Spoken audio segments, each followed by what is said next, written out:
မိုဘိုင်းလေးချက်ဖန်လေးအတွက်တော့ကာရီဆွဲနာမည်ကမသိသူမရှိပါဘူး။အင်ဒိုနီးရှားပါဝါဟောက်တီးဖြစ်တဲ့ Only Esports ဂျန်ဂလာကင်းတယောက်အနေနဲ့ IPL မှာ domination လုပ်ထားသူပါ။ဒါပေမဲ့ကာရီတလားကိုဘယ်လောက်ဝင်ငွေရတယ်လဲဆိုတာကိုစဉ်းစားကြတဲ့သူအများကြီးရှိပါတယ်။ဒီဗီဒီယိုမှာတော့ကာရီရဲ့ salary, tournament price, streaming ကနေ sponsorship တွေအားလုံးကိုခန့်မှန်းတွက်ချက်ပြီးပြောပြပေးသွားမှာဖြစ်ပါတယ်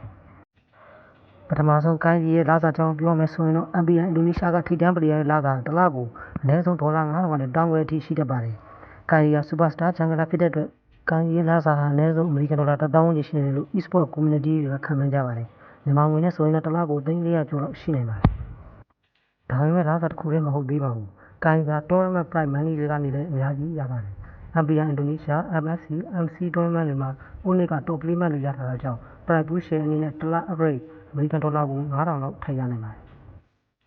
။နောက်ထပ် income source ကတော့ streaming ရဲ့ YouTube ပါ။ကာရီရဲ့ live stream viewer တွေကအများများပြီး Facebook, YouTube, TikTok platform တွေကနေ ATM view နဲ့ domination တွေရနိုင်ပါတယ်။ဒီကနေလစဉ်$3,000ကနေ$8,000အထိရနိုင်တယ်လို့ခန့်မှန်းထားကြပါတယ်။ sponsorship တွေကလည်းအများကြီးရှိပါတယ်။ Gambling Gear Brand, Phone Campaign, Energy Drink Brand တွေနဲ့ collaboration တွေကြောင့်ကာရီဟာ sponsor ပို့တစ်ခုလေးနဲ့တောင်$1,000ချီရနိုင်ပါတယ်။ဒါကြောင့်အားလုံးပေါင်းမယ်ဆိုရင်ကာရီရဲ့တစ်လစာဝင်ငွေဟာ$2,000က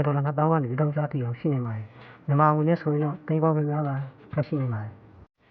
မြန်မာငွေနဲ့တက်မယ်ဆိုရင်$800ကနေ$1,600ကြားကျော်အထိရှိနိုင်တဲ့ပမာဏပါ။တကယ်ကိုမိုဘိုင်းလေးချက် e-sport ရဲ့ superstar တယောက်ဆိုတာတက်တည်ပြနေပါတယ်။ကာရီကိုဂျန်ဂလာခေါ်လို့တင်ပါသလား comment မှာပြောခဲ့ပါဦး။ဒီလို e-sport content တွေဖတ်ကြည့်ချင်တော့ like and subscribe လုပ်ဖို့မမေ့နဲ့နော်။ See you in the next video. Goodbye.